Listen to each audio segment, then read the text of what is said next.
Hello, everybody. My name is Bruce Montgomery, and this is my colleague, Tracy Priest. Hello, everybody. And we're with The Road to Retail.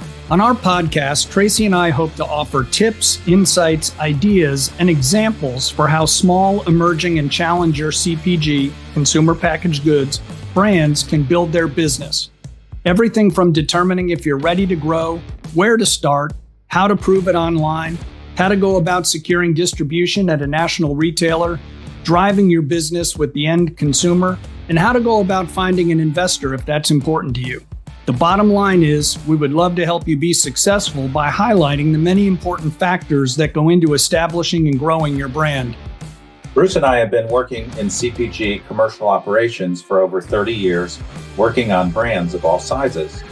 By commercial operations, we mean sales, marketing, trade marketing, new product development, broker and distributor management, new product development, brand M&A, and financing.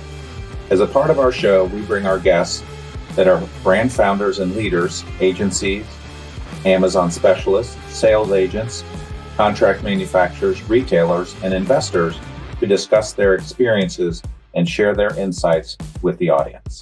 To keep up with the show, please subscribe to the Road to Retail podcast on Apple Podcasts, Spotify, or YouTube.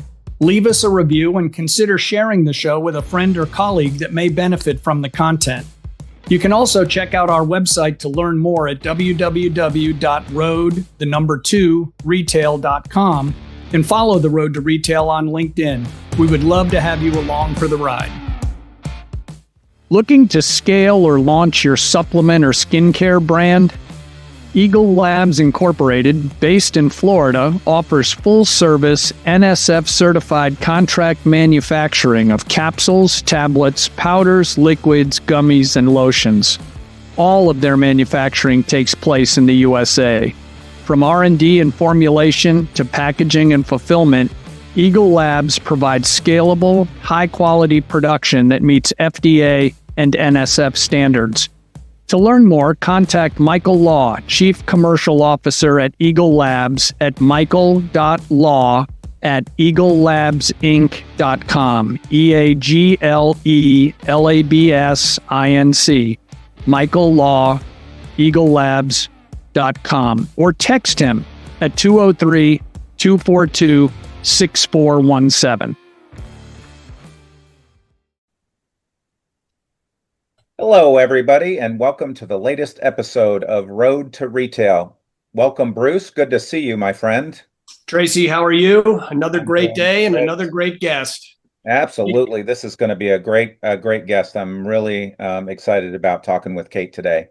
So, Tracy, before we jump into our discussion with Kate, why don't you tell the folks about today's sponsor? Absolutely. So this episode is sponsored by the Fun Hub, your secret weapon for getting things done. I've seen them help founders nail retail submissions overnight while juggling 10 other things. It's a monitored offshore team of CPG pros, all working from bustling offices, collaborating, supporting, and helping busy founders actually move forward. For more information and to book an appointment with them, go to onefunhub.com. That's their website, onefunhub.com. Great. And they do good work. We worked with them before. So thank you so much for that. And thanks to Fun Hub. Yes. Okay, Tracy, please give us an introduction to Kate so we can get into the juice of the discussion. Absolutely. So welcome to the show, Kate LaBrosse, National Board President of Naturally Network. Good to see you, Kate. Good to see you guys. Thanks for having me. Oh, thanks for joining us today. This is going to be a great episode, and just coming back from the Fancy Food Show. So we've got lots of fun things to talk about today. But Kate, before we jump in to our discussion today, tell our audience just a little bit about you and your background and how you came to be the National Board President. Yeah. So I've worked in natural CPG for almost 16 years now. And I got my start at the retail level working at a co-op in Minnesota as their wellness department manager. And I'll tell you, when I got that job, I thought it was really the greatest thing that ever happened to me. I felt like I won the lottery. And in a lot of ways I did. It really changed the trajectory of my life. And it introduced me to the natural products industry. And once I was inside it, I really feel like I found my home here. So from Valley Natural Foods, which was the name of the co-op, I went on to be a national category manager for NCG. You guys know that's National Co-op Grocers. So my roots are really in the co-op model. And then I had several other things after that. So I was a director of sales for a probiotic brand that actually touched both grocery and wellness departments. So I got to really kind of know and understand that piece of it.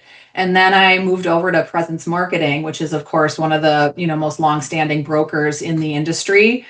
First as a brand manager for them on the nutrition and body care team. So managing about 20 to 25 brands at any given point that were in Presence's portfolio, tying together their go-to-market initiatives with our distributor teams, our sales teams, our key account teams, and our data teams. And then a couple of years into that, I went to Presence with a proposition to build an entirely new division inside Presence and to be the leader of that division. And that was in the conventional channel. So I moved over to be the national director of conventional sales, still for nutrition and body care. So my team of account executives across the country called on accounts like H-E-B and Wegmans and Albertsons, and we had our focus still on more of that supplement and body care side of the business. And we're able to really go in and be category captains inside those retailers. And then about 7 years ago, I left Presence, more the corporate side of it, and started my own coaching and consulting business. And during that time, I've really, have had some twists and turns in kind of what I've offered or how I've done it. But where I've landed is really working with very early stage founders, sometimes from complete inception, around people who want to build a CPG brand. Sometimes they're a little bit further along and need some help refining that. But I really act as their coach and their consultant on how to do this industry well, how to be smart about it, and how to really build something with passion and purpose. That's awesome. And I've had the great opportunity to work with Kate when she was at Presence. And it seems Yeah. like a long time ago, Kate, but it wasn't really that long ago that we I, had a yeah. good, it was a Well, good, and you guys know in this industry, we all kind of just swirl around each other a little bit. We might change, positions and roles, but we stay connected. absolutely. Yeah. Absolutely. Yes. So Kate, that's super interesting background. Can you tell our audience of small, emerging, and then what Tracy and I also refer to as challenger brands, tell us about Naturally Network and how it helps these small brands, kind of navigate and get going and growing? Yeah. So Naturally Network is now the largest nonprofit in the natural products industry. And so the Naturally Network community was really birthed from the chapters who started it. So Naturally Boulder was, of course, the first chapter. They just had their 20th anniversary. And then other chapters have followed. There's now 11 chapters across the US. The newest ones are Seattle and Wisconsin. I am part of our Minnesota chapter. So I was part of the inaugural board of almost 4 years ago that helped stood up Naturally Minnesota. And I still serve on that board today. And then the broader network, so the Naturally Network at the national level, was really birthed from this need to support the chapters and to start to bring them together, to create some cohesion across the chapters, to build in some efficiencies and standard operating procedures here. And so we have a whole national board now. The way that we're structured is we have 2 delegates from each of the chapters that serve on our board. And then we also have 6 at-large board seats for folks that might be serving at larger key accounts. Like we have Alyssa Vecchio from Whole Foods. We have Kim Coffin from Sprouts. So we have some folks who really give us some real deep industry breadth and background here. And then what we do is we really exist to support the whole ecosystem in the natural products industry. So we have founders, employees from larger CPG, we have investors, we have retailers, we have service providers. The primary audience that we actually serve, though, in bringing all of those folks together is the more early stage brands. So people who are launching or building in this space, probably under, that $10 million revenue mark is really where we focus. And it is creating networking opportunities, which again, really happen at the chapter level. The chapters are doing events once, twice, sometimes 3 times a month.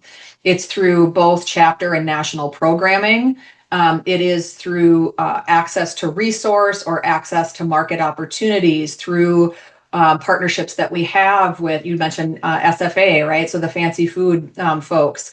We had a pavilion at the Summer Fancy Food Show where we had 34 brands there being represented by Naturally Network. And we offered them discounts to get to there and training and support and networking opportunities at that show. So it's really here to help demystify the natural products industry, to bring people together, and then to really give them the actionable tools and resources to build their businesses smartly. That's awesome, Kate, and it's so needed in the industry. And so I commend you and your team and all those chapters. I did not know there was that many chapters already, so that's great. Yeah, and fun fact here too. I mean, so this is how much we've grown is that from 20 like mid 2022 to 2024 across our chapters as well as our national events, we had 50,000 unique attendees at our events during that time period. So we're really hitting a pretty broad portion of the industry here. Yeah, that is just absolutely amazing. Bruce, you want to comment on that, or do you have anything to say? I'm much newer to the whole natural angle than you guys are, but I've been to several natural events over the years. I've been to one in Boulder, I've been to one in Chicago. But I had no idea 50,000 attendees. That's a number I just wrote down. Yeah. Yeah, and that, like I said, that's unique attendees. That's not even just 50,000 total. That's 50,000 individuals that have attended either a chapter or national event. And it's just like I can't just emphasize enough how much it's needed, especially for the small emerging brands. And Yeah, we've had founders on who have said, I needed mentors, I needed connections, I needed somebody to help me and mostly to help me understand that my issues or challenges are not unique to me. that's right. Yeah. So Right, but they're the most important ever on the planet because they're theirs, right? That's right. yeah, So yes, you're really creating community, which I love. So you've been Yeah. really busy though lately, Kate. So tell us a little bit about CPG Academy and how it helps the small emerging brands. Yeah, so we're really excited about this. So the CPG Academy is something that our national team has taken on, and it's an online learning platform. The first course inside of this platform is called Retail Launch Lab. So perfect for a Road to Retail podcast. Yes, So the a couple other things I'll say about this before I talk about Retail Launch Lab specifically is that the overarching goal here is that this actually becomes the largest learning platform and content platform for the industry, housing resources, not just like our first course around how to do retail, but building out courses and content around raising capital, around operations, around scaling, around marketing, around overall finances. So there will be additional future courses and lessons and resources housed here for all of these folks. And the other thing I'll say here is that this is free. So this platform is free to all members of any Naturally chapter. So any of those 11 chapters that I mentioned, if you are a member of any one of those, you get immediate free access to the CPG Academy. And what we know too is that all of our chapters have people who are deeply entrenched in this industry who really understand how to do this. And so we want to take the resources, the knowledge pool that exists inside our existing community with our existing board members and partners and really pull that into the platform and create one cohesive academy, right? Like that's really what it is. This is where anyone who wants to build a brand or build a business in this space can go to find the resources that they need.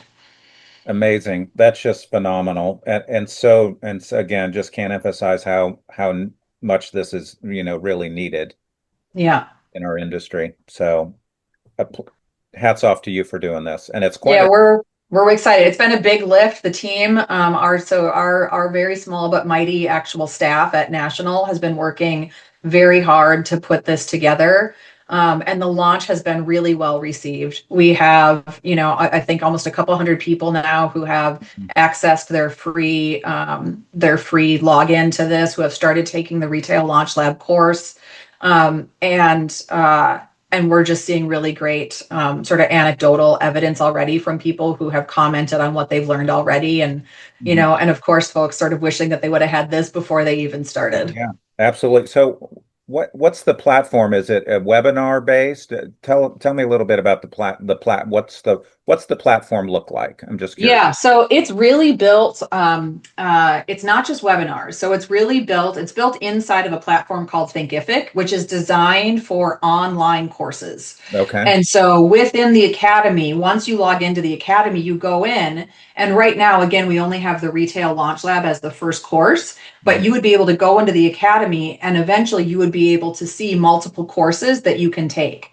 Then once you go into a course, then there's all the lessons or the sessions inside of a course. And so our first one, Retail Launch Lab, is the content that I've developed over the last 17 years of doing business in this space. So I put all this together and I've shared it, given it to Naturally Network to be able to use for our community. So some lessons are just educational, where I am talking to folks, educating them on a specific piece in the industry. But a lot of the lessons also have downloadable tools and templates. So as an example, I always start folks with a cost of goods and margin calculator and a competitive pricing analysis so that we can actually create a strategic price point, making sure that they're profitable in this space. So first they listen to me sort of talk to them about how to do this, why we do this, how this matters, and how to think about a strategy here and not just hardcore black and white numbers. And then they have the downloadable tools to be able to do this work on their own. And so right now there's 9 recorded sessions in Retail Launch Lab. Again, all of those at this point are done by me, but we're in the process of recording the next round of sessions, which we're going to be bringing in some of the key players and partners that exist in this space. So we're going to have a session with UNFI and with KeHE and with Sprouts and Whole Foods and NCG and Infra and brokers, to, again, really educate people and give them a full 360-degree view of retail, of natural products retail. Yeah. So that's great. And you just touched on something I'd like to dig in on with you, because regardless of whatever you're selling, a natural product, a bowling ball, a fishing boat, pricing has to be correct. And there's lots of people that, and it's not negative, because intuitively you're like, oh, that's how you do it. I figure out how much everything costs me to make, and I put in a little buffer for my time, and presto, that'll be my price. That's right. Well, that is a disaster. And a lot of times if you get your pricing wrong out of the chute, it takes a long time, if ever, to fix that, because your customers don't really care that you made an error, right? So why don't you talk to us a little bit, Kate? And you just touched on it, but if you wouldn't mind, go a little deeper on the importance of pricing for a small and emerging brand, and what are some of the components? And maybe this is a good tease for them to sign up for Naturally Network and go get the 11 episodes you're talking about. But just give us, of your long career here, it's like, hey, here's some things you just got to keep in mind, even if some of them are not intuitive.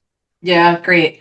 Well, I think where I'll start, Bruce, is just sort of echoing what you said, and that almost no one gets it right out of the gate because they don't actually understand everything that is going to be extracted from their bottom line as they start to do business in this channel. Again, whether you're doing conventional grocery or natural grocery, like, it doesn't matter. But if you're doing retail at all, there are costs here that most people don't understand. And so for me, it's kind of twofold. One, it's really understanding the category and where and how they fit inside of that. Because at the end of the day, we can't just be profitable. We also have to make sure that we're aligned with what a customer is, sort of what their sensitivity is, what their price threshold is. If it's a premium product, if it's commodity, how it's being positioned, and these things have to align. So that's actually where I start when I work with a client and we do actual pricing work, is we understand where they fit. And then we'll look at their hard numbers. And so with this calculator that I built, and it's just a simple Excel document with some formulas plugged into it to make it really easy for folks.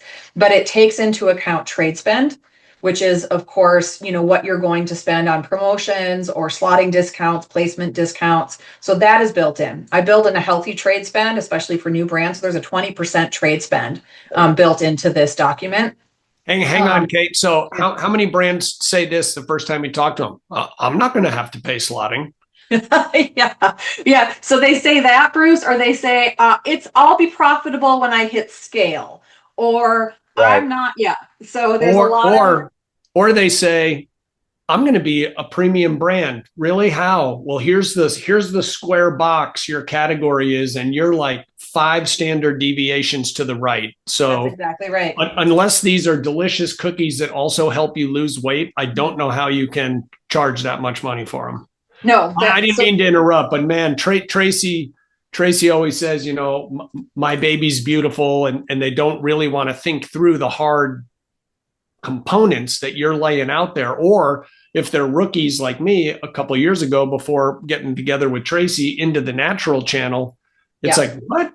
KeHE and UNFI and their markups, and what do you mean they're deducting all this from my invoices? Wait, I was expecting a check for X, and this is X minus 64%. Totally. Yeah. Anyway, sorry to interrupt you there, but no, you've hit on a few good points, and I'll just kind of add that. So Naturally Minnesota is doing a 4-month actual live cohort that goes along with this free online educational content. And so I'm working directly with 13 founders here in Minnesota on this retail launch lab content. Where we start is, and this happened a couple of weeks ago, we brought them out into the market here in Minnesota, and we went into stores. And I actually talked with them about what buyers and consumers are really looking for and how they're thinking about what's going on inside a set, right? So that we have to start there, because just because you have a product that tastes good, or just because you think your product is supposed to be premium or supposed to be whatever, that doesn't mean that that's how the buyer or the consumer is looking at it. And at the end of the day, the buyer, it is not their job to build your brand or figure out who and what you are and where you belong. You need to know that. You need to own that. And that is truly where your pricing strategy has to start. Yeah, we always say, Kate, that when we're talking to some of these entrepreneurs, Tracy and I are going to make Road to Retail shirts and give them to the entrepreneurs, and it just says all gas, no brakes. But it's interesting when we say, listen, a buyer, they would like your brand to do well because they've taken some career risk. That's a bit dramatic, but true, to cut you in. Yep. Right. But they care about how their category performs way more than whether they hope that the Bruce and Tracy cookie is a killer. They hope it is, but they're going to get evaluated on their total category performance.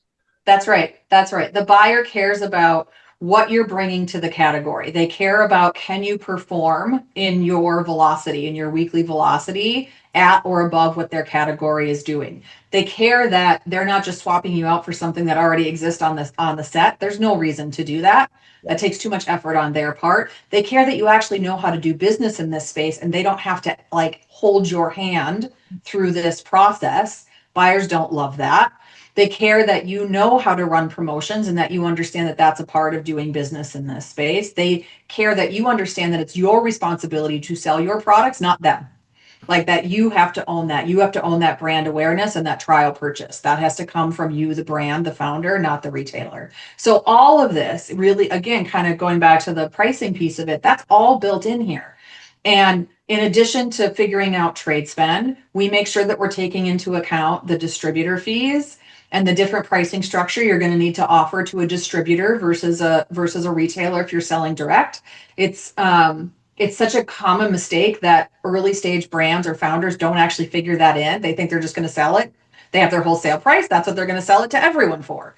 And we can't do that, right? So we have to make sure that you're selling to the distributor for less than what you would sell if you were selling direct to a retailer. Because at the end of the day, what we want to try to get to is about the same price that a customer is going to pay for your product, whether they're buying it on a retail shelf or your website or Amazon or whatever it is. We want to try to create a pricing model that's going to support all of that. And now you guys know that we can't actually control what a retailer is going to price it at. They get to decide that based off of their margin requirements and category performance and other things that they're looking at. But we build the model to try to get it as close to create more of that seamless customer interaction with the brand. Yeah. So Bruce, go ahead and tell Kate what our bumper sticker is about. Your first price is your forever price, right? Yeah, again, we've talked about this on a lot of shows. Your first price that you go out there is kind of your forever price, unless you're in a commodity business like coffee, where they're used to prices going up and down based on that market. But boy, if you're making a shelf stable gluten-free rice cracker and you go out there at $2.85 and then you find out your price really needed to be $4.15. Yeah. You've got a dumpster fire on your hands. Yeah, that's exactly right. It's incredibly hard to move that needle once you've established any kind of a foothold in the market. Yeah, absolutely. So Kate, you've talked about the pricing model a little bit, but maybe let's dive a little deeper and tell us maybe a couple of the top inputs in that calculator that you work with them that you would want our small emerging brand audience to know. I know you talked about trade spend, you talked about the fees from the distributor. Maybe give us 2 or 3 other examples of what people miss. And I will tell you one that I've seen a lot, and that is shipping. Yep. So that's built into the model for sure. I think that the shipping piece is really hard for an early stage brand to understand what that's going to be and how that's going to play out. So, in Retail Launch Lab, we provide some, sort of parameters or thoughts around that. Mm-hmm. Some of that is just going to be a little bit of trial and error, but we want to buffer that. We want to make sure that we're padding that in and building that into the model so that we don't lose sight of that. And of course, if you're shipping a really heavy product, or if you're in a really perishable, frozen, or refrigerated, we're going to have some higher shipping fees there because of that. So making sure that gets built in. The other piece that I see that often gets missed is not understanding the retail margin requirements that the retailers are looking for.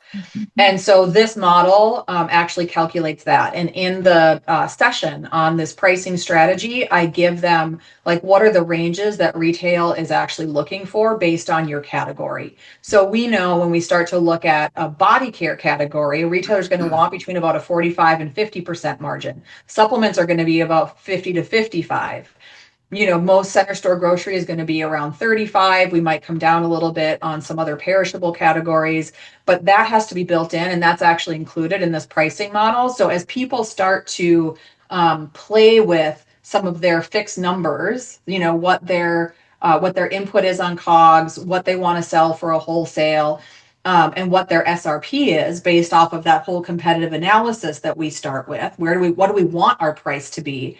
The model will start to show you, what do you actually make? What does the retailer make? What is your net profit through distribution? What's your net profit when you're selling direct?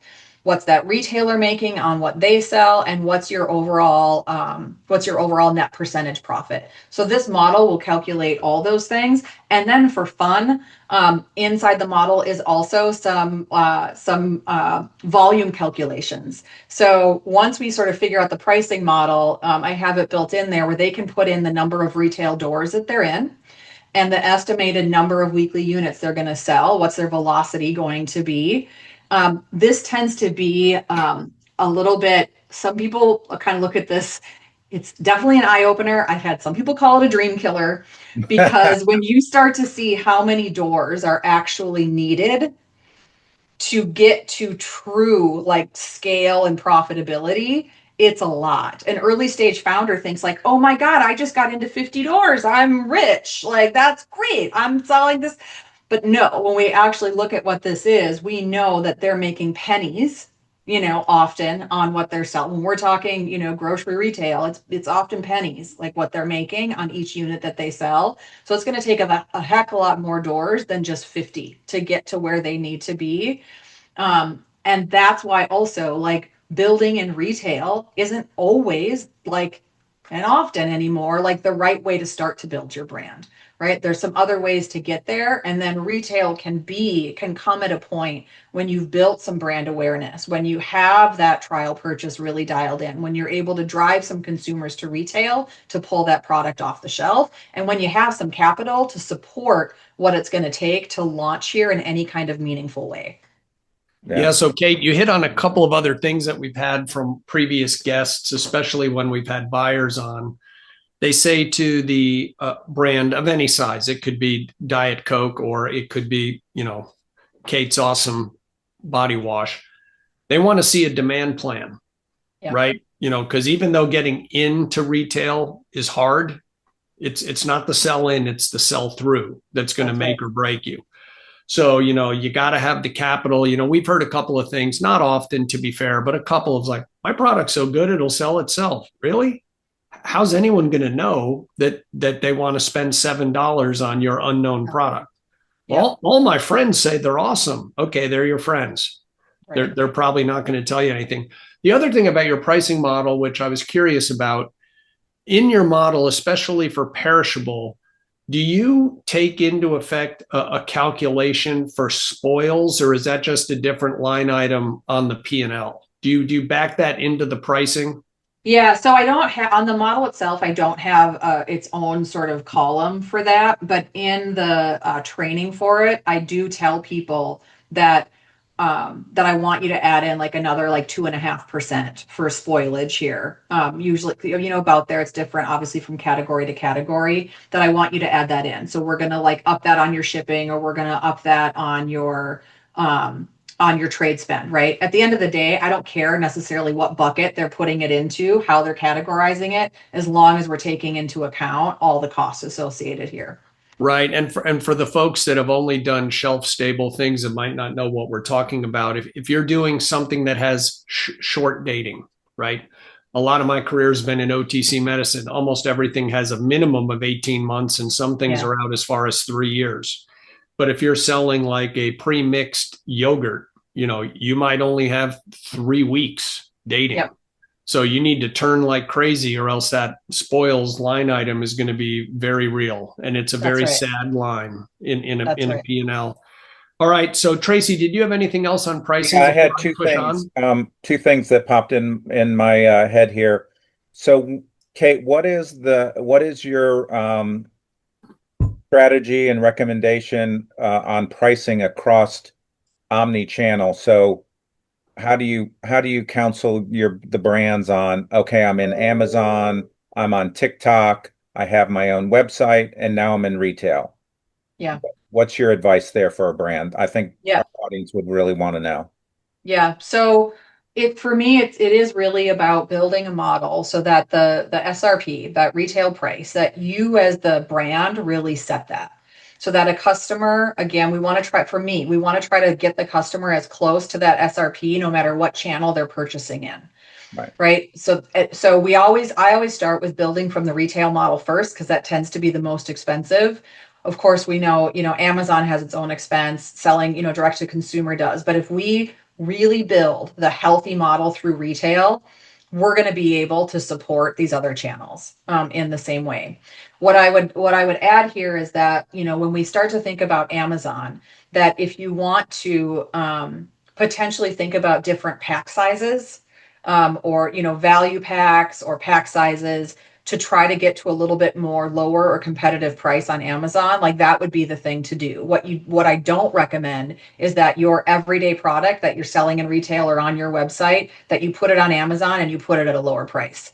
So that, to me, this creates an experience for the consumer that causes questions. It creates It's death, man. Let's call it what it is. Yeah, thank you. And retailers hate it, right? And so when retailers go to see that, they're going to wonder why they aren't getting that same pricing. So we can hide some of that a little bit, or strategize around some of that. If we change, like I said, the pack size, we create more of a volume, or a two for, kind of situation on there, we can hide some of that.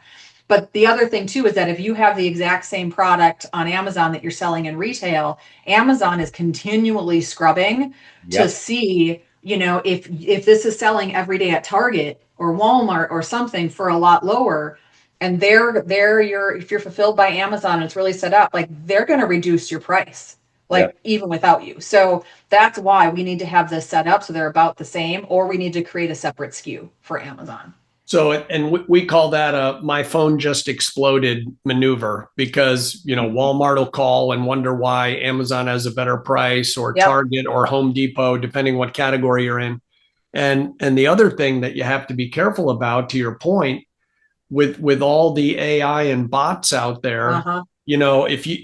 if a 16 count of cookies is this at Whole Foods, and then it's on a 2-week sale, but Kroger sees it, they might just adjust their price down, and then it doesn't come back up. And then, a lot of these smaller firms, they don't have headcount out the gazoo, right? So suddenly they're burning time, Correct. triaging pricing, and it's kind of a self-inflicted wound. Yeah. Yeah. I had one more thing that you said, which was really good, and that is, I got into 50 doors, woohoo.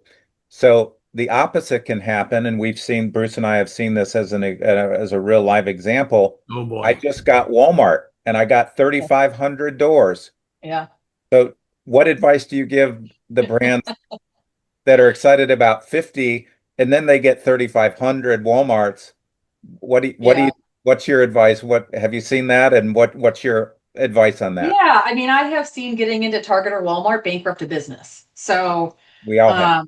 yeah. So we talk about this also in Retail Launch Lab. So, we start with the fundamentals of getting that pricing right, understanding who your customer is, and all the necessary things that you're going to need, the tools and tactics you're going to need to do business in this space, from sell sheets to presentation decks. All that's covered. But then what we get to, and part of what will happen in the conversations with NCG and Infra and Whole Foods and Sprouts is the need for a brand to own their retail strategy.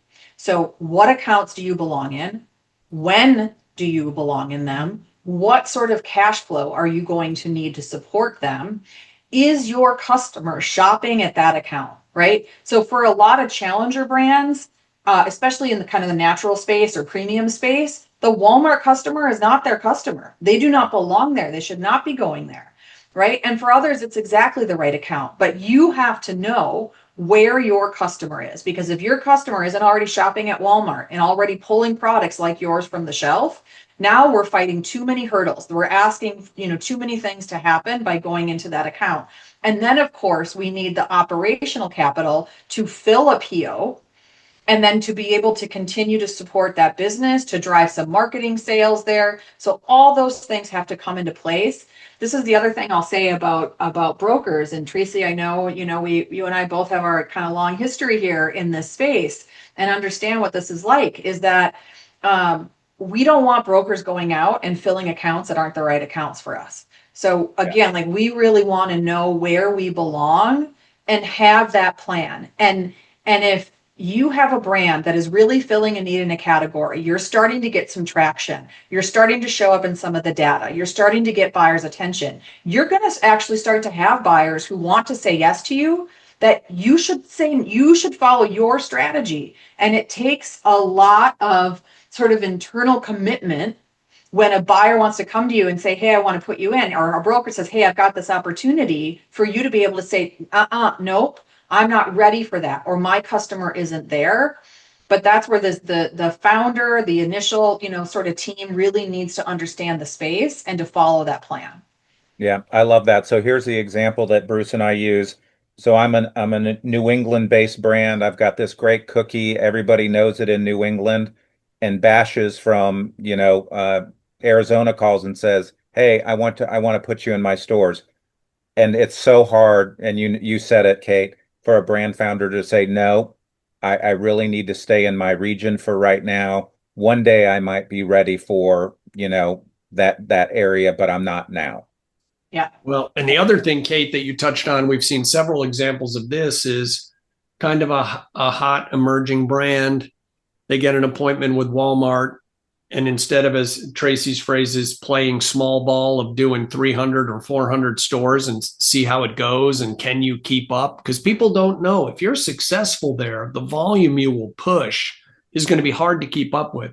Yeah. Well, this brand got into over 3,000 stores with like 4 SKUs, and it almost put them under because they're like, Yep. oh my God, the amount of money to build that inventory and then ship it and then wait 60 days to get paid. Yeah. They were like lighting candles at St. Patrick's every day, hoping that Totally. it would come Totally. through. And honestly, a Oh, 60-day so repayment is like kind of a dream when you start to look at like how the distributors pay back. So Yes, exactly. yeah. yeah, but that was a near death experience. They've gone on to be very successful, but that was that was almost game over, which would have been Totally. too bad because they just took too big a bite. Yeah. This is So such a Kate, capital intensive space for sure. Yeah. so you touched on, before I ask you the cover the next topic, you touched on something. What's your view after all this time, seeing brands, counseling them, working on them? When you're dealing with an account, unless you are a CPG pro or a natural channel pro, what's your feeling on making sure you're working with a broker or sales agent that really knows what they're doing versus Bruce, who's never done this before, just saying, Kate, I'll figure this out. Come on, can't Yeah. be that hard. Yeah. I think that most emerging brands hire brokers too soon. Honestly, I think that because they don't understand enough about the industry yet, and they sort of expect that broker to take on responsibilities that broker doesn't necessarily own. A broker's job is to go out and get you the sales based off of whatever that territory or account coverage is. That's their job. Their job is to do the paperwork, to help manage those relationships and manage your business at that account. Their job actually isn't to educate you on the industry and to pull you along in this space. And so for me, again, I think that most people hire brokers too soon. That's different than engaging a contractor that sort of becomes your director of sales in some way that really sort of understands this space. That's a different relationship. But most brokers, especially if we're talking a larger territory coverage going into independent accounts, they're going to require a pretty substantial retainer from you because you don't have enough to pay them on commission yet. Right. Well, the expense for me is just not worth it. Also, partly because it takes so long to build a territory. And so you're going to be paying a retainer likely for a year, if not more, until you start to hit those volume thresholds. It just takes time. So I think there's some other ways that you can build.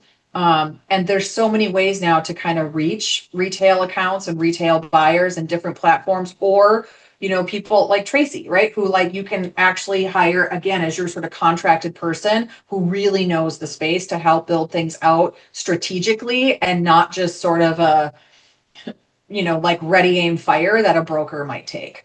Yeah. Interesting. Yeah. So Kate, we're rounding third, heading for home here. So who's had the greatest impact on your career to date, and what did this person do for you that's stayed with you over time? You don't have to necessarily name names unless you'd like, but what did they do that you're like, man, I didn't know anything about anything, and they invested all this time with me? So the first person that comes to mind for me, I will name him. His name is Ben Nauman. He is at NCG. He's at National Co-op Grocers. And so he was the director of purchasing when I got hired. And I had been in the industry for a year. I had worked at the co-op for 1 year, and I applied to be a national category manager for NCG. I think in a lot of ways, I had no business actually getting that job.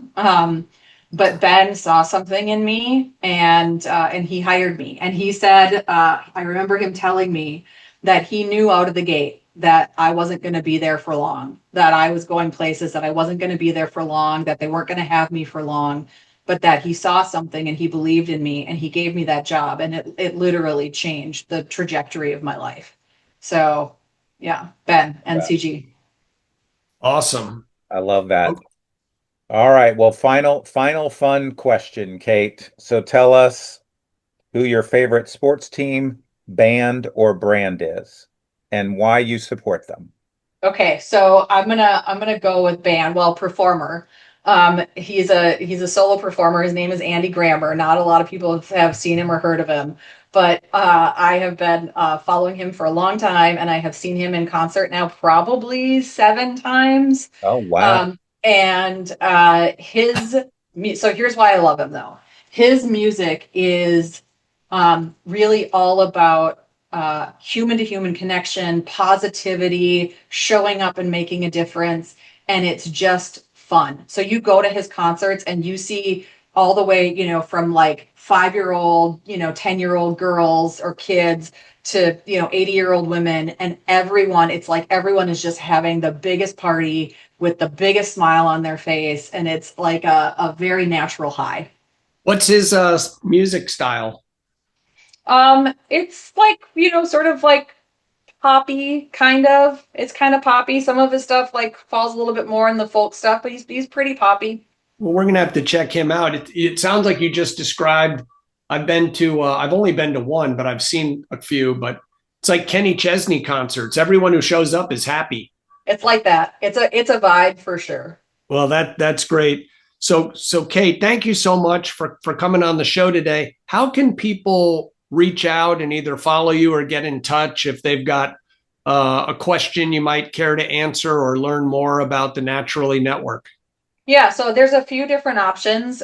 So they can go to my website. It's katelabrosse.com. There's a way to get in touch with me there. I'll also add that the cost of goods and margin calculator that we've talked a lot about is if someone if someone doesn't have access to a Naturally chapter, they can download that for free on my website. So that's an option. But I would also say make sure to go to naturallynetwork.org and sign up for the newsletter there, because that's where you're going to see a lot of these updates and new courses that are coming out inside the CPG Academy. And if you're in one of the 11 areas that actually has a Naturally chapter, I highly encourage you to go and become a member. Membership is really inexpensive. It's a little different from chapter to chapter, but it ranges from $0 for a founder to I think maybe 150 annually. So really inexpensive to be a Naturally member. Well worth it. Well worth it. Well, thank you again. Okay, Tracy, the big finish. Absolutely, Kate, you were awesome. This is so good, and I know our audience is going to love this show when they get to see it or hear it. So again, thank you, Kate. Audience, thank you for joining us today. Continue to follow us on Spotify, on Apple Podcast. We put our episodes up every Tuesday, and we are also on LinkedIn. You can also check us out on our website, www.road2retail.com. So thank you again, Kate. You were awesome. Thanks, Good luck guys. out there, folks.